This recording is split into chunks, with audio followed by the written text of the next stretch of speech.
Okay, now we're recording. Okay.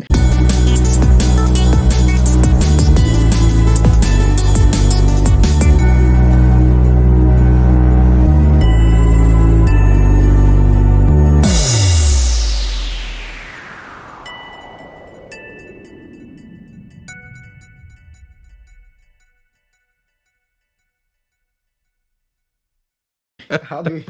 I don't even know how to make it natural. You want to introduce? All right, yeah. So here we are, episode 2 of Mofos with a Long podcast. We're back again. Back once again. Yeah, and so this episode is kind of gonna be like a two-parter. Well, the discussion, I guess, is a two-episode discussion because we were discussing watching the first Version of Justice League. Yeah. And then once the Snyder Cut drops on HBO, then we're going to watch that, and then we'll have another Discussion. episode. Yeah. Discussion review. Where we're going to kind of discuss some of the differences, what we liked as far as like changes and inserts and all that good jazz. See if it flows and everything. So it's like just a Justice League saga the next 2 weeks.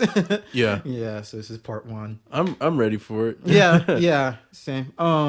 Yeah, we also thought because it's unique that, I mean, we usually hear about director's cuts, but it's like something you hear much later, and maybe like, at least for me, like 10 years later, there's a special director's cut, like Blade Runner or something like that. I think they had like a director's cut, but it's like the fact that meme got so huge that they legit birthed a director's cut. That's pretty unique, at least that I've witnessed. So yeah, because they usually, I don't know. I feel like they don't even really announce that, Yeah. They just like the 10-year anniversary DVD comes out, and then they're like, oh yeah, with deleted scenes, knowing the scene and shit like that. Like I think even like Spider-Man 2, the Sam Raimi one. I don't know if it's a director's cut, but there's one called 2.1 that has like extra scenes, and you watching like, I kind of wish this was in the movie, Oh, does it like make things a lot more smooth? From what I remember the fight scene between Doc Ock and Spider-Man on the train being a bit longer. Okay. Yeah, and did it make it better? Yeah, to me, yeah. I mean, it was more like gritty, because I think he was just slamming the shit out of Spider-Man's head to like different stuff, and I was like, I wonder why they removed this, but maybe it didn't flow well or anything. Yeah. It reminded me of the meme where they're What's it? It's like, the scene where like after he saves everybody that's on the subway, he's like passed out there, and the guy comes out, he's like, he's just a kid, no older than my son.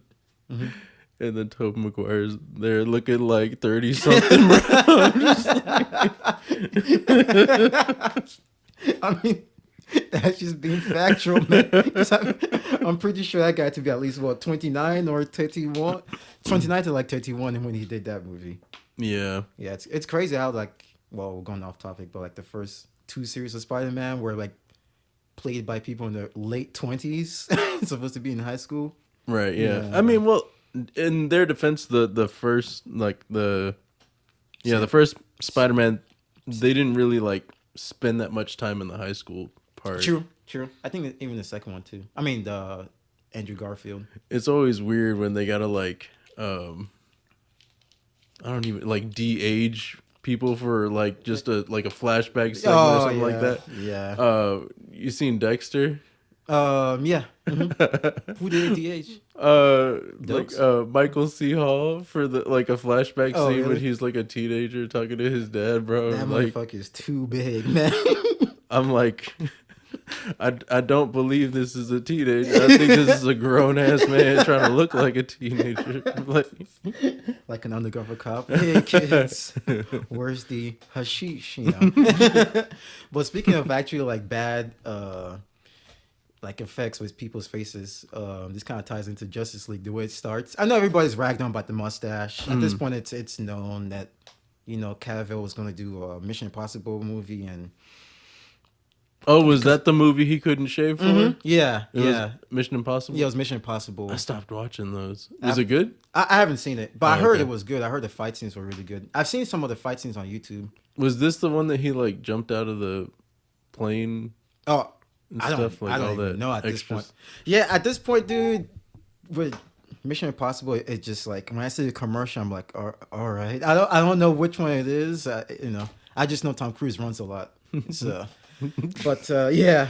So yeah, it starts off with the just Superman and stuff. What did you think about the opening or the beginning of the movie? If you remember. No, give me a little bit of the scene because I'm having trouble remembering. Oh yeah, it's like the kids coming up. Oh, and right. That like found like home footage. Yeah. Yeah. I mean, I thought it was a good way to open it. Yeah. Okay. Like it's a little corny, Yeah. but like Exactly. but you know, corny's not always bad. It fits the character. It fits Superman. Yeah. He is kind of a corny character. Yeah. Like throughout the whole movie, I was thinking, man, this motherfucker is corny. But I was like, oh damn. I do like Henry Cavill's rendition though. Okay. Of Superman. Yeah, I think he's a good Superman. Yeah. I mean, he's not bad. I mean, physical wise, he looks the parts. And even then, he acts the parts really. If there's any complaints, I can't really blame his acting. I'll just say maybe what he's given. That's what he has to work with, really. Yeah, I mean, Superman's kind of like a stiff Yeah, it's just character. just Yeah. a good boy. What did you think? Because like when because it wasn't even just it's been a couple movies now that Ben Affleck was gonna be Batman. Like when you first heard that Ben Affleck was gonna be Batman, like Oh, what I think. So funny enough, when I remember people were complaining, and I was like, okay, I'll just see what happens because years prior they did the same thing with Heath Ledger and Joker, and people were complaining, oh yeah, he's a pretty boy, he's all doing this stuff. There's no way it could be Joker, and he played a fantastic Joker. Yeah. And ever since then, I'm like, let me just see how it's portrayed. Yeah, announcement goes a long way. I might have initial, and at the time too, Ben Affleck was going through like, he was doing good movies. Like he did The Town. He did what else after that? He did Argo. So I was like, he's not bad. So I was okay. I just wanted to see how it portrayed it. yeah, he can act. Before I knew that it was gonna be like the older, Oh yeah, like older Batman, near Older Bruce near Wayne. hanging it up and trying to find a replacement Batman. Like I thought they were gonna try to like do the like, same. like try to have him around the same age range they have been. Yeah. And I'm like, Ben Affleck's not that young. Yeah. They could use that de-aging like you said earlier.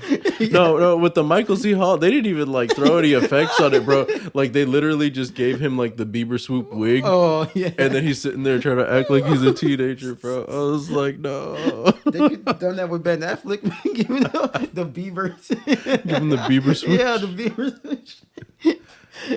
Side note, real quick, how do you feel about Robert Pattinson? Oh, being Batman. Yeah. Oh, I mean, again, portrayal. It's fine, especially for the version, the super young version and stuff. So I was like, okay. And the first trailer looks fine. I'm excited. I'm excited for that movie. Yeah. Like when I first heard it, I was like, you know what? I'm gonna wait and see. Yeah. Because like it could go either way. I've seen him in stuff that like he's an amazing actor. Oh yeah, he's an actor. Yeah. So he's definitely got a range, and he's shown he can do like American accents too. He's got a wide range of accents that he's actually capable of doing, which is impressive. He's somebody I consider like an actor's actor because, yeah, he started off with Twilight and the mainstream stuff, but then he just went kind of indie and just started doing a bunch of stuff with maybe like you might not hear of, or with like people who are coming up. Then every once in a while he might do a big movie, but he just acts. Like he redeemed himself for sure. We should do an episode over The Lighthouse. Okay, for sure. My brother told me to watch it. I'll check it out. Because I don't know how to feel about that movie. Okay, yeah, that could be next after the whole Justice League Okay. thing. Okay, Yeah.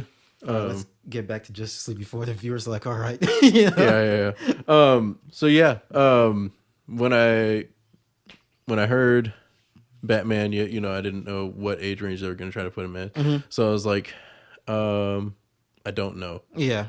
But I think I like him. Yeah. I think I like him as like him. an older Bruce. It was jarring in Batman vs Superman when he was just killing people. Spoilers for that movie too, but yeah, when he was just killing people, it was like, because you know Batman doesn't kill, so when he just blatantly kills somebody, I'm like, what is going on here? Then he just kept killing people. I'm like, what the fuck? I mean, but like, I mean, I wish to just like Batman kills. Oh well, it's one of those like, I'll whoop your ass. You die in the hospital, but I wasn't there to see you die, so I didn't kill you technically.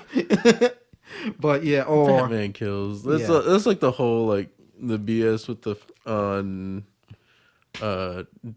Dark Knight Rises or whatever, where he's like no guns and these guys two big ass fucking guns on his motorcycle. Like, yeah, it's one of those things. What happened to the no guns, my guy? Like, yeah, with Batman and Batman versus Superman, like if they just said in the beginning, which I think they kind of alluded to, like, okay, you know, he got pushed to the edge, now he doesn't give a fuck, now he just kills people.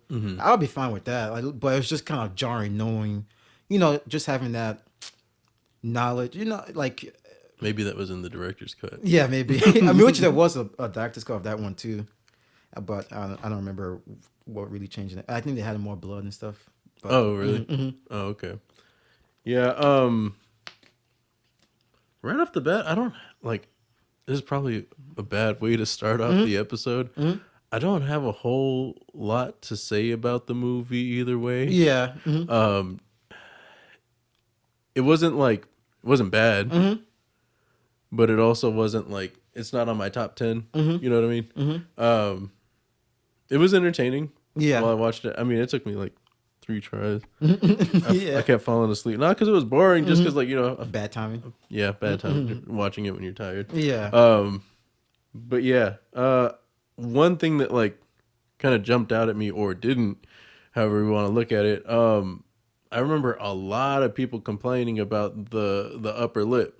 Oh, yeah, Now, I watched it on HBO, so I don't know if, I don't really remember if the initial release had more problems. Oh, I don't know if like maybe they touched it up. But it's more so the beginning, the part he was talking to those kids. That's when it looks the worst. Okay. But I mean, throughout the later in the movie, it doesn't look as bad as it did in the beginning. Yeah. So. And they're not all CG, right? Because I think I don't know. He only grew the mustache for the reshoots.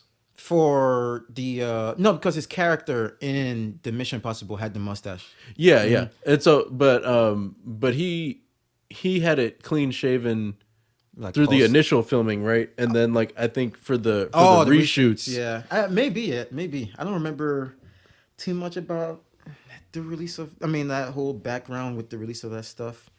But yeah, with the mustache thing, it's to the point like I don't really even care about talking about it because people talk about it all the time. Yeah, and it's just like, yeah, it looks bad in the beginning, but it's not. When I was in the theaters, besides the beginning, I wasn't like, oh, that shit looks awful. In the theaters, it's just like once you see it later on, like, okay, that kind of looks bad.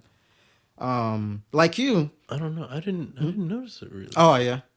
It's just the beginning one. The later ones, maybe it's there, but I didn't notice it's later. It's just after the beginning. I mean, just in the beginning part. But kind of like you, when I saw this, I've seen this movie 3 times.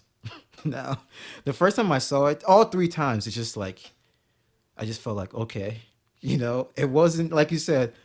It's not a good movie to me, but it's not the worst movie I've ever seen. But it's also not good, so it's just flatline, just mediocre.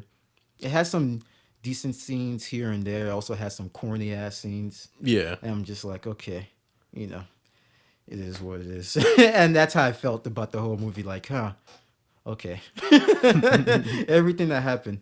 You could kind of tell though. I don't know if like the change of tone because of, you know, they switched directors midway because unfortunately Zack Snyder's daughter committed suicide. Oh, is that why he stepped away from the project? Yeah, Oh, okay. mid-production. I didn't know that. Yeah, so mid-production, and he had to step down, and which it makes sense. Oh, yeah. That's a very tough, something tough you have to go through.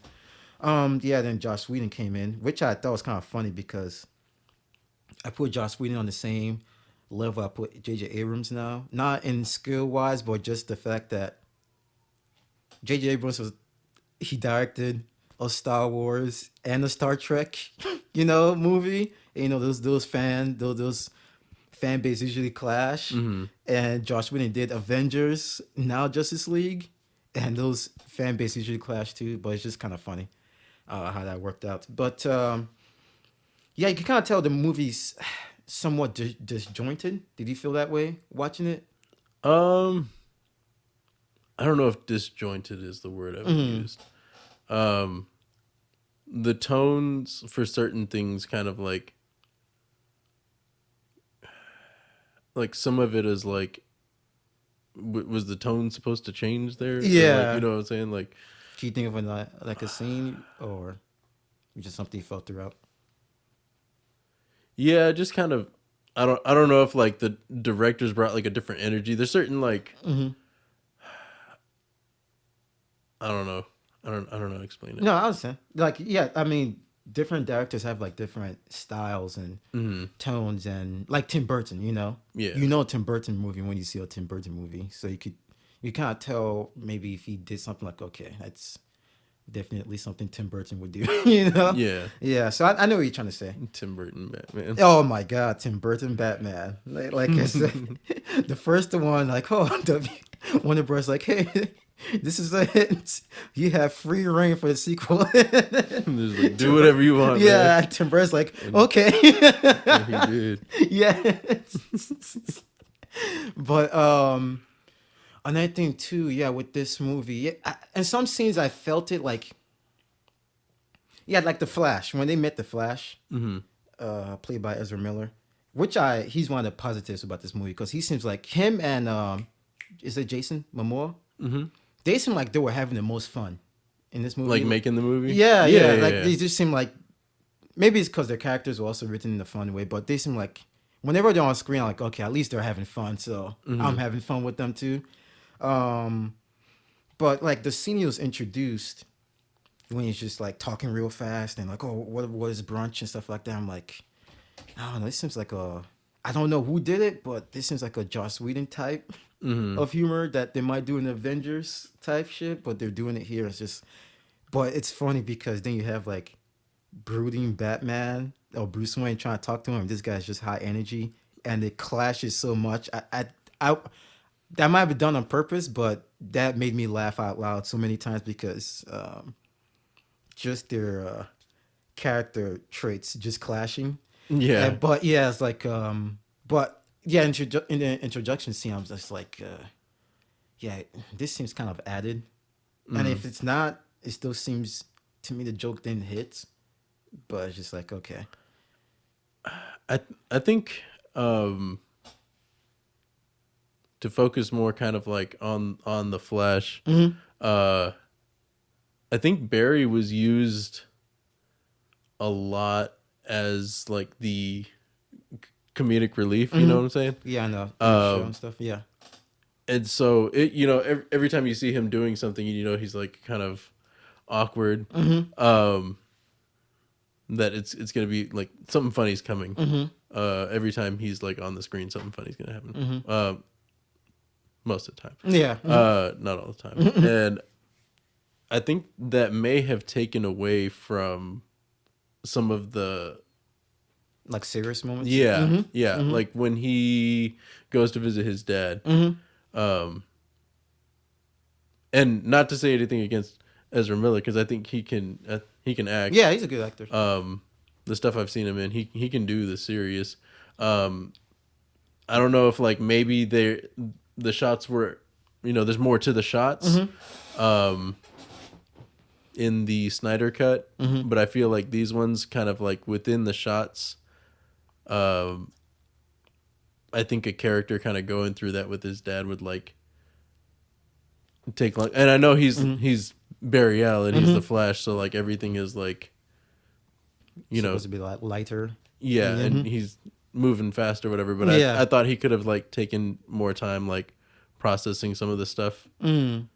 That was like kind of that like let us see that like what's happening is hitting the character. Oh, I see what You you know what I'm mean. saying? Yeah, yeah. So Um, just making it comedic, so it's not, you don't see the weight of it. Yeah. Yeah, on it. Or not even like for him to carry it to the other scenes necessarily. Mm-hmm. But to like within that scene, Mm-hmm. like take a bit more time to show us that like what's being said is kind of hitting the character. The whole situation is really cuz like I mean the lines that scene where his dad is basically telling him like don't come back here anymore. Mm-hmm. Like that's like that kind of hit, bro. Yeah, it You actually know? did. Yeah, I was like, And so I was like, I just remember feeling like we could have seen a little more of like, because he just kind of brushed it off. He's like, "Don't ever say that to me again." I wonder, like, this is what I think. Sorry to cut you off, but I think this goes into my going to my next point. Is like, I don't want to compare this to Avengers, but it kind of has to be done. So, like that scene, what I was thinking majorly throughout this whole movie is like, they just rushed it. Like, if they gave, Flash his own movie, then they wouldn't have to rush through the scenes because they have other things to do. They'll actually maybe focus on the emotional impact of, it will actually have his own legit storyline, and they could give him enough time to like process everything. But because it's a Justice League movie, they're like, oh damn, okay, we showed enough there. Let's go over here. Let's just get this wrapped up so we could go show another part.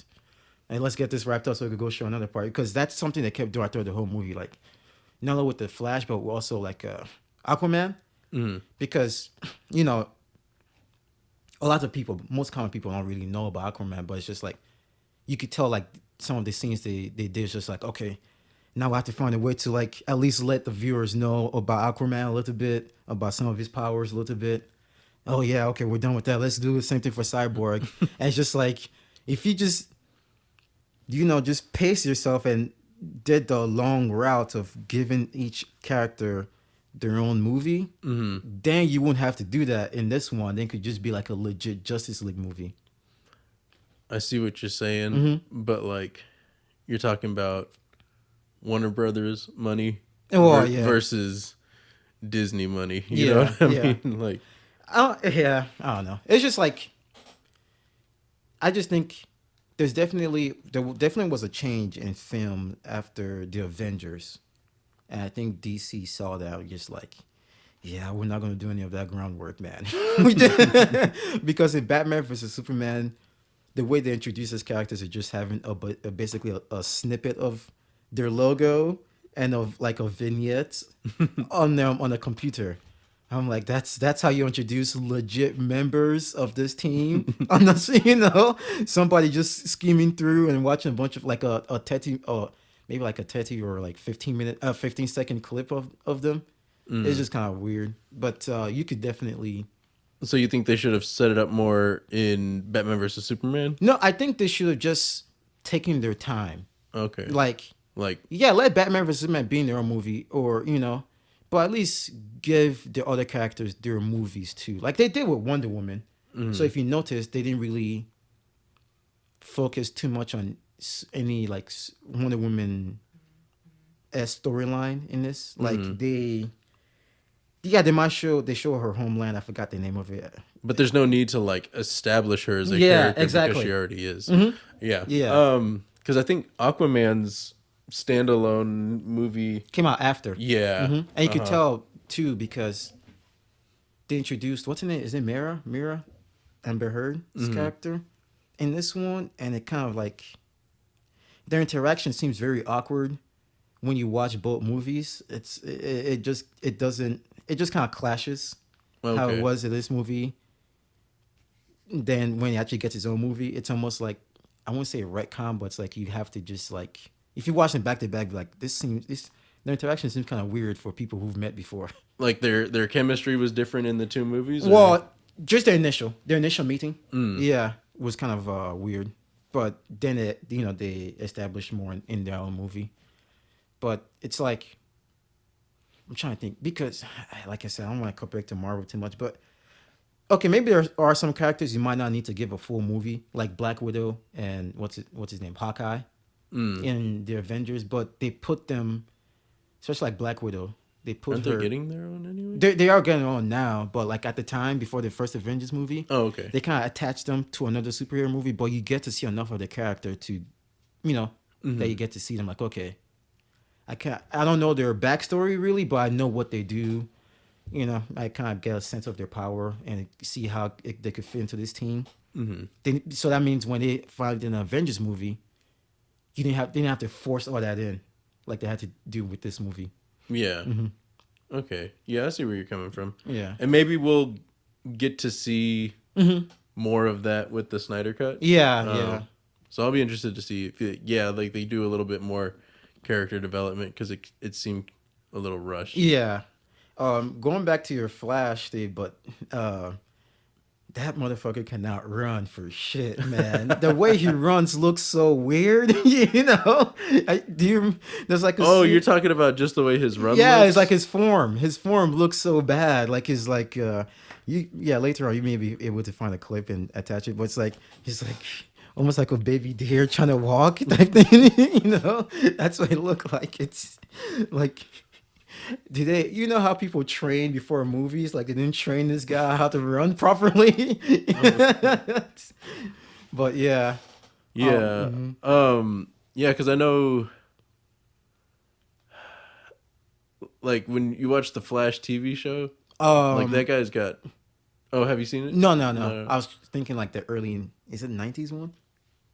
But that's what I was thinking of, but I think you're talking about the other one. No, yeah. The more recent one they have, like he's got form. Okay, yeah. When he's running. Not that it's like the perfect form, he's an actor, he's not. Yeah, it's not really like running. Yeah, but he's not gonna win us the Olympics anytime. Yeah, it's like Usain Bolt or something like that, Bro, why don't they just use Usain Bolt? He's already fast. Yeah. They don't have to do the special effects. Yeah, just use them. Where did he go? Like, hey man, just go run. Yeah. Then after every run, you just do stuff. You're saying Bolt pose. But what else? Really, like you said, there's not much to really dissect about this movie, especially since a lot of people already did. Yeah. A bunch of I'm trying to think of anything else that really stood out. The villain sucked. What's his name? Steppenwolf. Yeah, Steppenwolf. He just came in and started monologuing to the air. It seems like he's just talking. But who is he talking to? I don't know. Like his first appearance, he just starts monologuing to the mother box. But I guess the mother box is an entity. But it's just funny. Just just start doing Shakespeare. Yeah. I mean, like, honestly, for as big of a villain as he was supposed to be, I feel like we didn't see him all that much. You didn't. But like, I don't know. Like the last mother box, you just see the beam. Oh, what's it called? I think the boom tube they call it. You just see that beam. You don't even see her grab it. They just say off screen, like, oh damn, he took the mother box. Yeah. No. Yeah. And then like you were saying, like when he is there, it seems like he's only there to do like monologues. Yeah, in his first appearance when he was fighting the Amazon, the women, he did something that made me laugh so hard. So I like that scene when he goes to get the first mother box. I actually like that scene. I thought that scene was cool. Seeing how the women work together and stuff. And Zack Snyder did his his usual slow mo, fast mo stuff, but it's still a cool scene. But there's a scene that there's a part that like he jumps and he's like, first he like takes out a woman on a horse. The first woman, like, I think he hits her with his weapon. The second one, he just fucking shoulder bumps the horse. I'm like, what did that horse do to you, man? I thought that was so funny. He said, "Fuck you," and the horse. Literally, right? No, bro. With like the scene where she's trying to secure the box, so she tells them to like knock down the entrances to that Fucking, bro. I was like, if I was one of them, like, I would have closed it with me on the outside. Oh yeah. No, yeah. You know what I Yeah. mean? But those are brave women. But you have survival instinct. That's why. Yeah. I'm just like, oh, yeah, I'll close the door, but I'm gonna Yeah. be on this side of the door, man. Like, I'll be like, hey, give me the box. You hold the door. I'll take the box. Like, no. You could. I'll take the box. It's all good. I insist. Yeah. It looks heavy. I'll help you out. Then the flashback scene that they had with talking more about how Steppenwolf, his first attempt to, I guess, destroy the world or whatever. That's a cool scene too. They that's when they showed the Green Lantern and the gods and stuff like that. Is it like super exposition? Yeah, but it's just like I guess, but it's a decent scene. How do you feel about Cyborg? Cyborg. I feel like this rendition is like right after, the transformation. Oh yeah, I see. And so, I think the way that this character's set up, I think It fits. the actor did well. Yeah, and it fit really well. Just kind of his attitude towards everything, because right after that happened, you're gonna be exactly where he was. I feel. I mean, I'm actually glad you said that. I haven't been Yeah, torn apart and reassembled by a Yeah. mother box, but but I would imagine that's right about where you would be. So I think it was written well. I think he played it well. Yeah.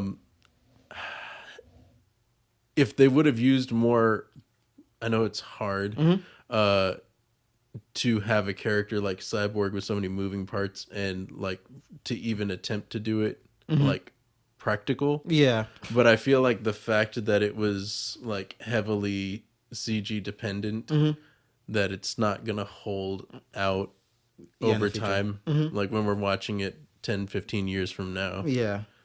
we're gonna look back and, like, not to say it looks bad now. Yeah. It looks good now, but things always get better. Yeah. And when your eye gets sharper, You compare it to what's newer to right? Yeah, because I things- mean, like, I used to think, Need for Speed Underground 2 Oh. graphics were like amazing. Oh yeah, Sure. And then I remember them being like so crisp, and then like you go back and look at the footage, and you're like, oh, that was crisp at the time. Yeah. Or like San Andreas before, the crab hands.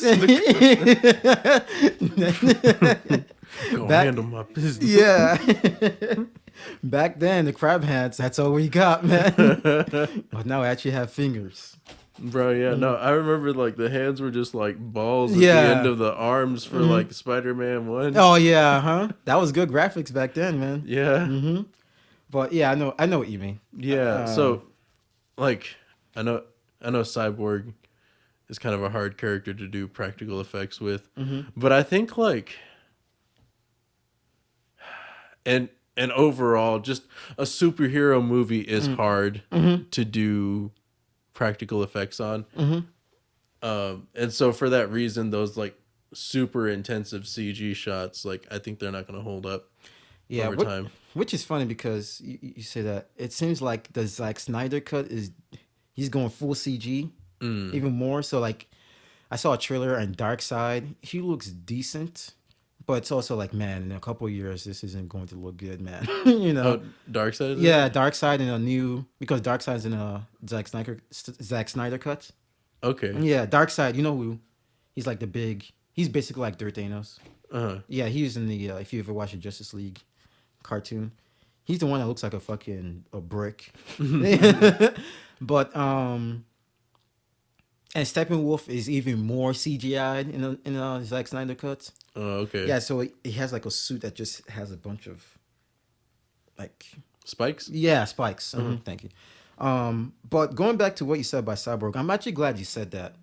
That just changed my opinion right now how I felt about it, because I thought, oh man, this guy's too fucking brooding, and I was taking the whole pre-existing knowledge or just my childhood nostalgia of Cyborg from the Teen Titans cartoon and how he's so fun, and he's not fun in this movie. Then he just said that like right after. I was like, that makes a lot of sense. Yeah, you know, yeah, you won't be fun when you're not. I mean, you're damn near, a machine. Mm. And I think we see more of that like Cyborg that we know from like Teen Titans towards the end. Like there was a moment I really really liked because there was the final task that really only Clark and Victor could do Yeah. together, and everyone else just kind of had to hope that they got it right. And so, like, right after they feel the blowback, there's that, like, really nice moment of them just kind of, like, laying there. And then, like, Clark says something about, like, I take it back, I want to die. Yeah. And then, and Cyborg, what did he say? he's like, I can't feel my toes. He's like, I don't even know the physics of it, but I can't feel my toes. Yeah. Oh, my toes hurt? Oh, yeah, man. Yeah. Oh, yeah. Something like that. I know what you're talking about. Yeah, that was a very endearing scene. Yeah, I liked that a lot because I think that was just like a good moment between the two of them. Because they just went through, again, something that like only their characters could have accomplished. It's like little scenes like those makes it actually feel like a team, like a Justice League team. Yeah. And that's kind of like even Alfred points that out. Like, whereas his Bruce's plan was to kind of like go ahead, lead everybody away so that they could take care of everything. But then they came in and like disobeyed his orders or what have you. And then Alfred points out because like that's what a team would do. So I liked that aspect of it too. But yeah, so I think maybe if the Snyder Cut like goes past where the original ends, that we might get to see more of that like fun side of Cyborg because it seems like they're kind of bringing it out. Yeah. But like I said, that's a lot of trauma. For a person, and since like it seems like we're really close on the timeline to where it happened. Yeah. That that's a lot of who we're getting. Yeah, I mean, even if we don't get the fun Cyborg in the Snyder Cut, that's fine too because one, that tone of the movie looks kind of serious.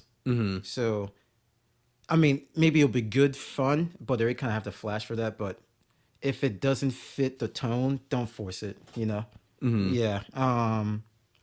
But yeah, going back to like that scene you said with both of them, that endearing scene of both of them like reacting to the blow. Yeah, like when it did some team up stuff, I was like, there's potential. Maybe hopefully as the Snyder Cut they do more teamwork, more scenes of them actually working together and stuff. Even they have that little bit spurts here and there. Like going back to what I said about Aquaman, Jason Momoa looking like he has a lot of fun. Like his scenes in the ending when he was talking shit about Batman in the while riding on his Batmobile, and he he got taken by one of those creatures, and he was in the air fighting them, and he was just like doing a surfer yell and stuff like that. It just seems so fun. And seeing like Cyborg come and help him out because he was falling, and Cyborg grabbed him from the air and launched him. I was like, okay, they're actually working like Justice League, and they're actually a team now. I think that followed kind of like that typical team movie trope where it's just like when they first get together, like there's kind of like, oh, we're bumping heads because like, oh, we got to meet up and like not immediately fall in sync, but then throughout the movie we're gonna get more in sync. Not that it's necessarily a bad thing that they follow that trope, but it is kind of like it's cliche. It's definitely cliche. You know what's funny? I'm gonna say, we might lose a bunch of viewers after I say this, dude. I think Avengers, the first one, is so overrated because of that. I hardly remember it. It's been a while since I've seen it. Yeah, it to me it just follows that plot line, that cliche plot line you mentioned, to like damn near to a T. It seems like I'm like, even more originally, the first time I saw the first Avengers movie, I was like, it's monumental. We've never seen anything like that big, a crossover with like a bunch of superheroes, live action. But looking deeper, I was like, I've seen this so many times. Movies and stuff, and shows, the plots, it keeps getting used over and over again. Nothing's really original. Yeah. But it's just like, I remember when I was in college, my RA, he's never seen the Avengers. So we were talking about it, and he just breaks down the plot line to what you said, and we're like, "Damn, have you really not seen this movie?" He's like, "No," but it's like judging from the trailer, I'm guessing it's that's what they're gonna do. But yeah, going back to the Justice League, yeah, the team stuff. They started meshing well together. Going back to Jason Momoa, the scene, my favorite scene in the whole movie is when he's sitting on the lasso of truth and he's just like spilling his guts out and being more honest. Oh yeah. And you don't know until they reveal to him that he's sitting on the lasso of truth. That scene was actually really funny. That was pretty funny. And I wonder if that's a Joss Whedon take, because I can't really see like, I don't know. I can't say because I wasn't.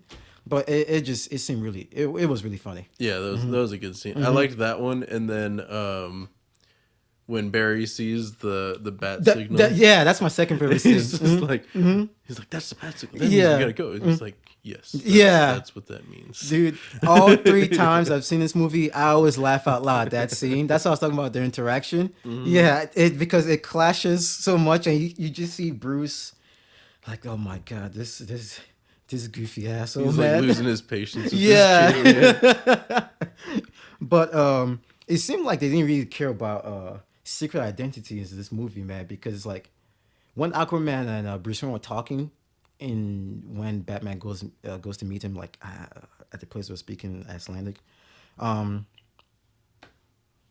yeah, they were walking amongst people, and he's just like, "Oh yeah," he just like blatantly just says Batman, so or something like, "You're the Batman," or "Just like a bat," and there's just people right next to them, and you're just thinking like, those people aren't deaf, man. You call this guy Batman, and we're like, shit, that's Batman, And Lois Lane did it again. I mean, Lois Lane did it after Superman gets revived. He's like, whooping their ass and stuff like that. And there's a cop right there. I saw this in another video, actually. I didn't notice it at first, but I saw it in the video and pointed it out. It's like, there's a cop right there, and Lois Lane just rolls in front. It's like, "Hey, Clark," Yeah. You don't think the cop would be like, that guy, that's Clark? And, maybe just when Clark Kent comes back and everything, like, "Oh, okay. Something's up." Like, so Superman's name is Clark. Then put it on Twitter, like, Superman's name is Clark, and people start doing their research, But You're gonna dox Superman. What do you say? You're gonna dox Superman. Yeah. Hey, man. Once it goes on the internet, dude, it's game over. But actually, speaking about Superman revival, how do you feel about that? Like that scene in itself, Or just the whole thing, the scene, what it impacted you? How do you think? Because I feel like they're going to touch more on it in the Snyder Cut. Because... forgettable. Oh, yes. Yeah. I don't remember too much really sticking out about it. Like I know, he had to run around the thing or whatever to spark the box and stuff like that. But just like other than like the key elements of what it was, I don't really remember like the details. Yeah, it was just kind of forgettable. And then like the more memorable part is the aftermath. When they were like, okay, he doesn't know who he is or whatever.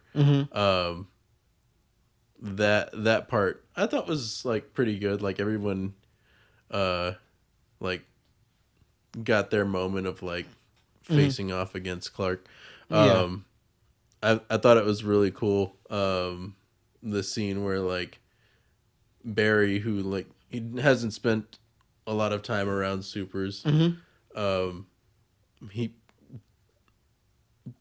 like, I guess in his own mind, he's probably the fastest person there is. Yeah. And so when he's like thinking he's gonna like run around Clark and do something, and then all of a sudden he just sees like Clark kind of like tracking him, and he's like, I'll say I didn't like the face he made. Yeah. I thought the grinning face, like he was like gritting. Oh, grinding his teeth. not Clark though. Barry. Oh, okay, yeah. Barry's face when that happened, I thought could have been different. I can't tell you exactly what I would like to see. The face that he made, like I thought he could have made a different face.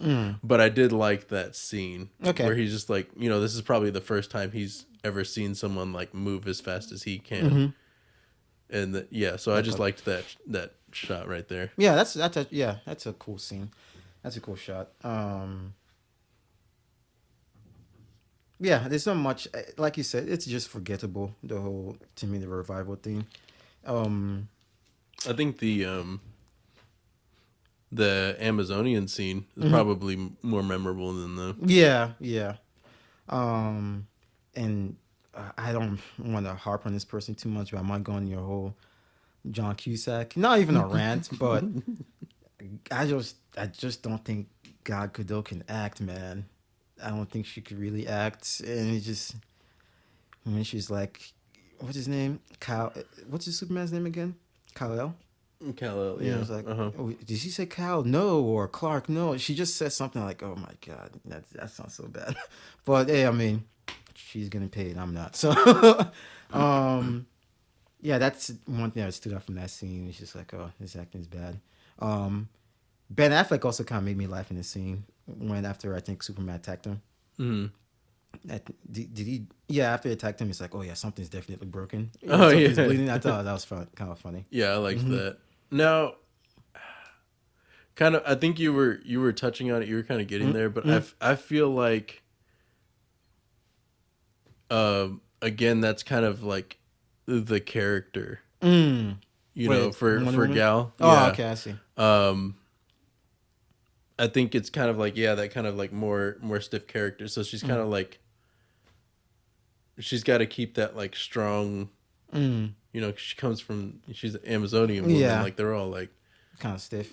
Kind of like badasses. They handle their shit, man. Like and so like I guess kind of more aggro. maybe that's the way that they were raised is to always be like on your shit because anything can go down. All aggro. Yeah. So I think that's kind of what she's like trying to channel there.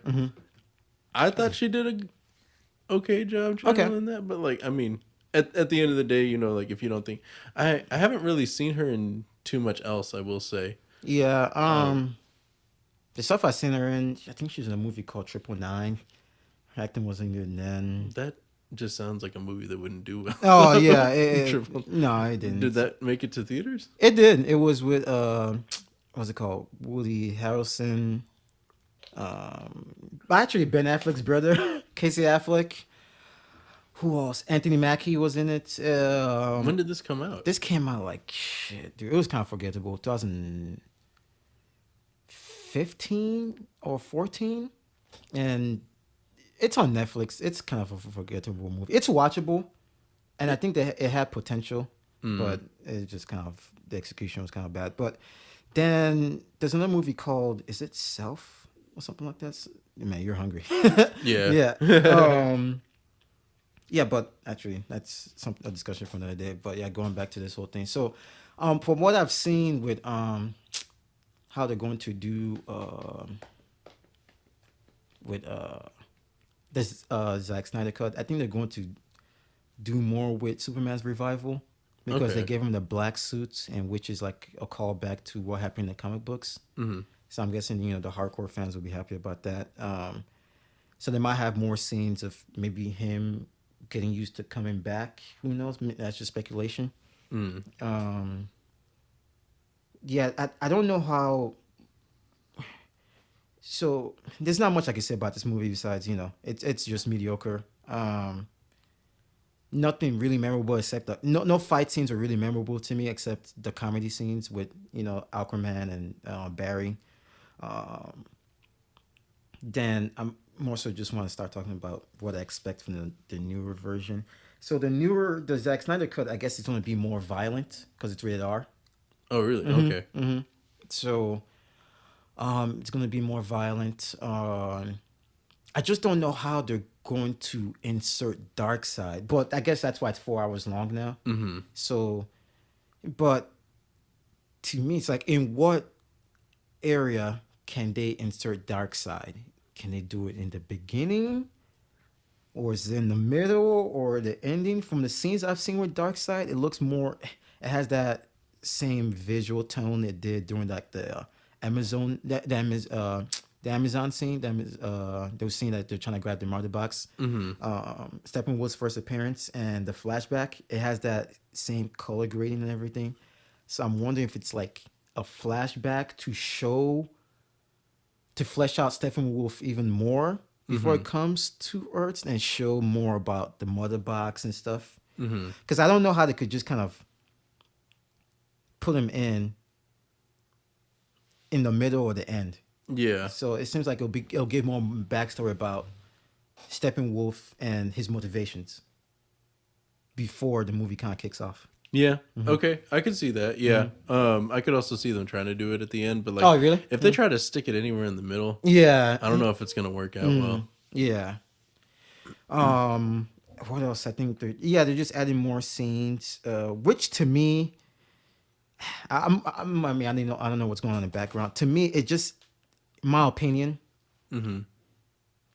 I feel like maybe Zack Snyder had a vision, but I think this new version wasn't really the vision. I think now he just kind of has like an opportunity to do. I mean, I won't say it wasn't the vision. I'll say this new version I don't think was going to be anywhere going to be in the original version. I just think because it's a meme now and they gave him money, and they're like, okay, you can make your own version. It's like, okay, now I can finally maybe add some more stuff. I don't think all the stuff that's going to be in the movie was, maybe some stuff here and there, but I don't think 2 hours worth of extra scenes. I don't think it was going to be like that in the original version. So it wasn't the original plan. Yeah. Thank you. I get you. Yeah, no, like, I mean, with other movie series that I've seen, I'm sure we'll talk about my favorite movie series at some point. Saw. Yeah. And how the last one just kind of seemed like definitely not part of the original plan. Kind of seemed a little thrown together. Yeah. Which is hard to say about a Saw movie. I really like that series. Yeah. Man. But yeah. Well, that's another topic for another day. So that's what I think. Kind of like that same kind of vibe. It's like it seems kind of thrown together because they have like the Joker. Yeah. It's like, where are they gonna put him? Yeah, exactly. In this, I did like the final. What do they call it when you like tack it on at the end of the credits? Like the post credits. Yeah, I know what you're talking about. Stinger, they call it sometimes. Oh, is that what? They call it a stinger. Yeah. Okay. Yeah. So yeah. Which one with the race? Well, the race was cool too. I thought that was like a good little. They had another stinger. Yeah. At the end where they're like, it's at the prison. Oh yeah. So, damn, I kind of yelled. So sorry. Whoever's listening to that, I know you're talking about with Deathstroke. Yeah, exactly. Yeah, I kind of liked that. I liked how they kind of set themselves up for, if they have the money, time, resources to make their own injustice. Yeah, their own. Is it the Injustice League? I don't know what's called in the comic, but like that, the enemy's version of the Justice League. Right. Yeah. See, that's something else I think might change. Was the guy? I forgot his name. I know the guy who played Deathstroke. I forgot his actual name, but Deathstroke was in the movie. Was his hair white when he took off his helmet? I believe so. Okay. I'll have to look it up again.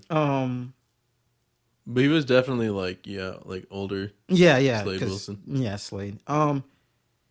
Because in the trailer I saw, this is something goes back to the Snyder Cut. I saw a clip of him, like a very short clip of him, and he's also at a scene that looks kind of desolate and has that look that not even the flashback, but the nightmare scene on Batman vs Superman, that look. he seemed to be in that type of environment. Same with the Joker. Okay. Yeah. So I wonder how they're going to. So it seems like he has more scenes now in Snyder Cuts. So I wonder how they're going to put him in the movie as well. Yeah. Yeah. Um. Yeah. Yeah. The Snyder. I just don't know how the ordering is going to go. Because I've seen like it does have some of the same scenes from this one, but with new ones. So it's just maybe where the ordering and the pacing is going to be at. Um. do, the thing about this movie is like, Watchmen is one of my favorite movies. I like 300. I could admit I don't think Zack Snyder is the best director, but he's very good visually. I kind of consider him like on the same tier of Michael Bay. They're both like more action visual directors, even though Michael Bay just has a bunch of like fucking random ass shots. But my mind is like, I don't know if it's going to be better though, because at the end of the day, it's still Zack Snyder, So we might have more scenes, but they're going to be good scenes, That's my biggest thing. Oh, it's just gonna be a drag. I guess like no matter what is going on as far as like the extra story or extra pacing, or you know, at least it's gonna look good. You know what I mean? That's Like, true. That is true. Yeah, it's gonna have some gritty shots and stuff like that. Yeah, that's true. And it's gonna have some fast, slow mo, fast mo, for sure. But yeah, I'm pretty excited. I'm really curious how it's going to go, and I'm going to try to. I wonder if it's gonna break HBO Max. What do you mean? Like a bunch of people want to try to watch it on this, around the same time. Oh yeah, I could totally see that happening, bro. So that's what happened with like WandaVision and stuff. So. Oh yeah. Did you watch it at all? What happened? Did you watch it at all? What? WandaVision? Oh yeah, I watched the whole thing. Oh, okay. We could talk about that. Yeah, too we can definitely. Yeah. But yeah, so I'm really curious. I'm really excited, to be honest. Like, because it's like I said earlier, I've never seen a director's cut come so fast. But maybe it did because I'm thinking Spider-Man 2.1 kind of came out fairly close to Spider-Man, but it's just unique to see how the internet and the fans just drove home, like, release the Snyder cuts, and here it's about to come out next week. I mean, that's crazy. And yeah, so it's like the fans have a lot of power now. First with Sonic, now it's like with the Snyder cuts, to the point like even other directors are like trying to make it a meme. I think the guy who did Suicide Squad, I forgot his name. He's like, he wants his own cut for Suicide Squad. I'm Is like, it no. James Gunn? No. No. James Gunn's doing the Suicide Squad, the sequel. Okay. But the original Suicide My Squad. bad. No, that's fine. It's the guy who wrote Training Day. I forgot his name. It escapes me. But That's why I felt like that. what? Oh yeah. Yeah. But he's like I think he was trying to, maybe it's a joke too, but he was like, release my cut of Suicide Squad. I'm like, dude, whatever cut you have, just keep it, man. Yeah, I don't want to sit through that shit again. Bro. Yeah. I'm excited for the Suicide Squad, but Suicide Squad itself, Dude, that was torture. That was bad. That's an MTV movie, way past the time to release MTV movies. That, like, if that came out in the early 2000s, it will still be bad, but it'll fit the time, because it'll be like Resident Evil type, adaptation kind of. people shit on those movies, but I enjoy them. Okay, I mean, like I go into it with a like, look, you're probably gonna see something way outside of like the actual game franchise story. Yeah. It's not gonna fit the source material like at all. But just knowing that, you go into it knowing that, and then just kind of let them take you for the ride type thing. I enjoy the. I guess we could also talk about Resident Evil another time, because Mills, he has all those movies and he knows a lot about Resident Evil, so maybe we could invite him for that one. But I enjoy the second Resident Evil movie. I forgot. Is it Apocalypse? No, is it Apocalypse? I like that one. It's dumb action, but it's entertaining. It's not boring. That one was pretty funny. Yeah. Especially with Mike Epps. Mike Epps made it funny. Uh-huh. Yeah. The first one, the reason I was saying like Suicide Squad is kind of, it reminds me of Resident Evil because they have that same like an action scene. Let's play some music type thing, but not like original OST. Let's just try to make it more for the youths type shit. But Resident Evil, it had like what like punk, not punk rock, but what was that? What was the rock that was popular at the time? Because I don't really know the subgenres of rock. But I mean, you're acting like I do. oh yeah, I mean you know more about music than I do, but what, just like metal? yeah, it was just Like kind of like, maybe it was like new metal. okay, That was well yeah. popular. Yeah, they just had like random just new metal and Like action it was scenes. like a mix of metal and also like electronic elements to kind of like give it that cinematic Yeah, kind maybe. of balance. I like things that do that. Oh, okay. I like that sound where it's like a mix of like the harshness that you get with like different genres of rock, but then also mixed in with like that like kind of like static elements or whatever of just like electronic I see. stuff like that. But how do you feel about sitting through a 4-hour movie? Yeah, man, that's the thing. Like I'm saying, like if it's the pacing isn't bad, it'll be okay, even if it's good or not. But if the pacing sucks and it's just slow and it's just bad, I'm like, oh god, I don't feel like I'm gonna have to just cut it and I'm gonna have to just take breaks. Like after an hour, I'm like, all right, let me take a 5-minute break. Let me go back in.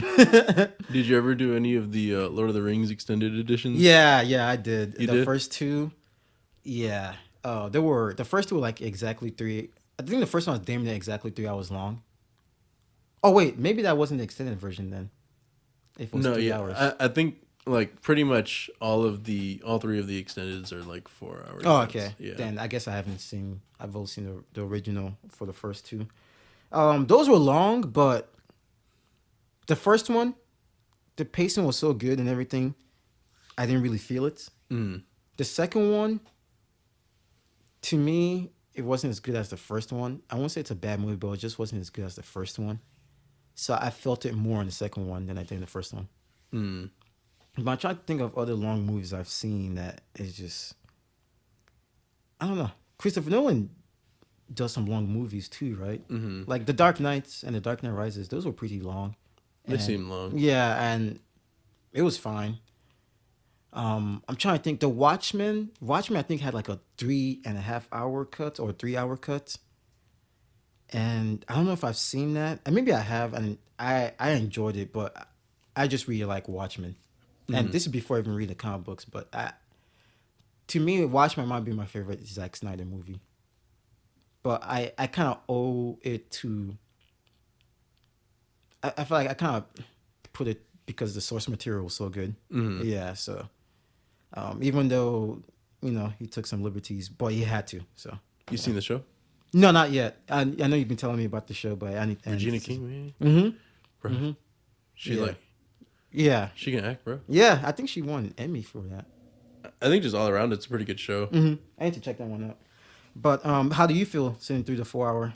I mean, I have sat through the extended cuts of Lord of the Rings, and Did you? Lord of the Rings does it beautifully. Where like almost kind of like you don't want to watch the theatrical version okay. because you missed so much.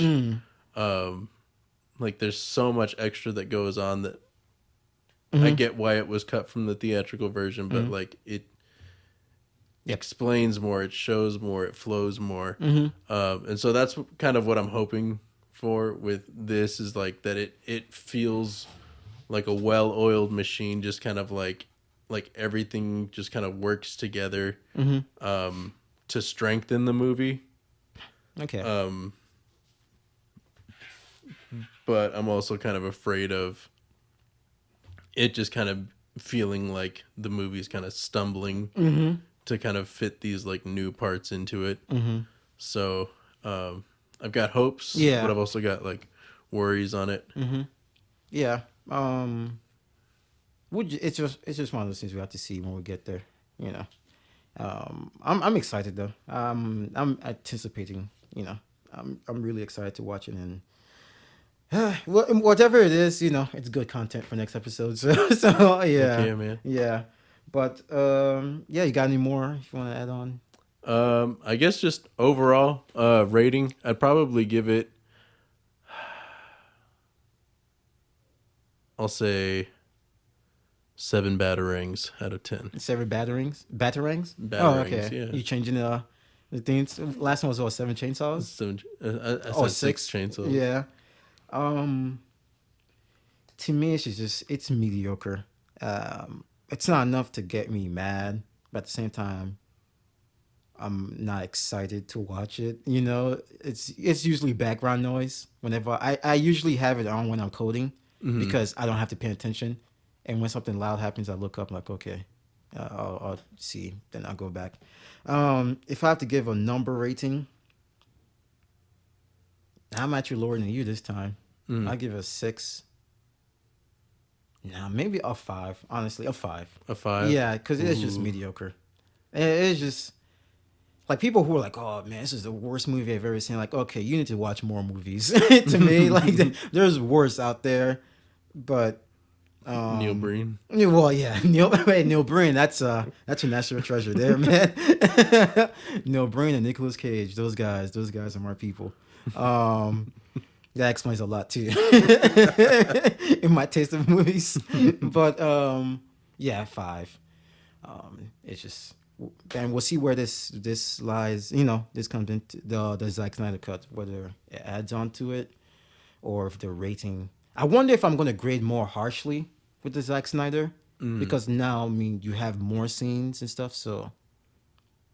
You have more chances to thrill us, but also on the flip side of that, more chances to mess it up. Yeah, exactly. So, yeah, we'll see. But yeah. So next week will be.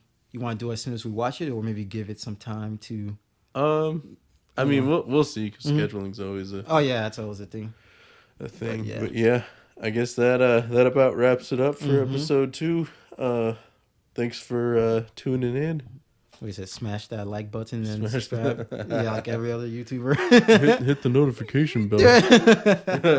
Yeah, but yeah, we'll see you guys next time, and we might have a guest next time. Who knows? So. Who knows? All righty.